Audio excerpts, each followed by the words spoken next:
Before empires spoke of law, honor, or civilization, there was one power that ruled through fear alone.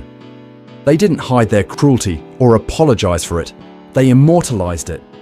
They carved scenes of torture, execution, and destruction into stone walls, so that even centuries later, the world would remember what defiance cost. Cities surrendered before battles began. Not because Assyria was just strong, but because its reputation arrived first. This is not a legend or exaggeration. This is the true story of Assyria, the first empire that turned terror into a system of rule. Imagine an empire that ruled not through justice, but through fear. An empire that believed mercy was weakness and cruelty was strategy. A power so ruthless that its enemies surrendered before a single arrow was fired. This is the story of Assyria, often remembered as the first true empire of terror. A civilization that turned violence into policy and fear into a weapon. But was Assyria truly the first empire of evil? Or was it simply the first to admit what all empires eventually become?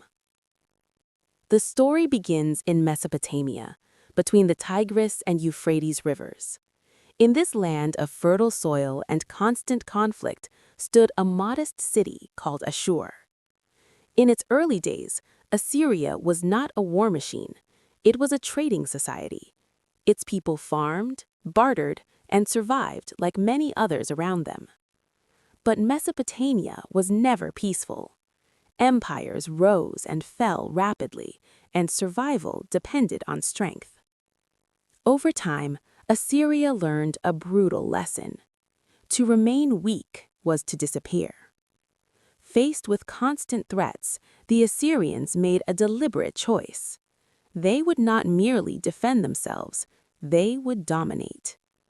Assyria created what many historians consider the world's first professional standing army. Soldiers trained year-round. Weapons were standardized. Iron replaced bronze, giving Assyrian troops a deadly advantage. But the true innovation was not military technology. It was psychological warfare. Assyria understood that fear could defeat an enemy faster than steel. When Assyrian armies attacked a city, they did not stop at victory. They destroyed completely. Cities were burned. Leaders were executed publicly. Prisoners were mutilated, deported, or killed in ways designed to shock anyone who heard the story. These acts were not hidden. They were recorded proudly. Assyrian palaces were decorated with stone carvings showing executions, beheadings, flayings, and mass killings. This was not random cruelty. It was a message. Resist, and this will be your fate. Under kings like Ashurnasirpal II, terror became state policy. He personally described his punishments in royal inscriptions. He wrote of burning cities, piling bodies, and skinning rebels alive, not as confessions, but as achievements. His goal was simple: no rebellion, no resistance. And it worked. Many cities surrendered the moment Assyrian banners appeared on the horizon. At its height, the Assyrian Empire stretched across the Middle East, from modern-day Iraq to Egypt, from Anatolia to Iran. Roads, communication systems, and provincial governors allowed Assyria to control vast territory. But beneath the surface, resentment grew. Fear created obedience, not loyalty. Entire populations were relocated by force. Cultures were erased. Hatred simmered silently. The empire expanded rapidly, but it stood on fragile ground.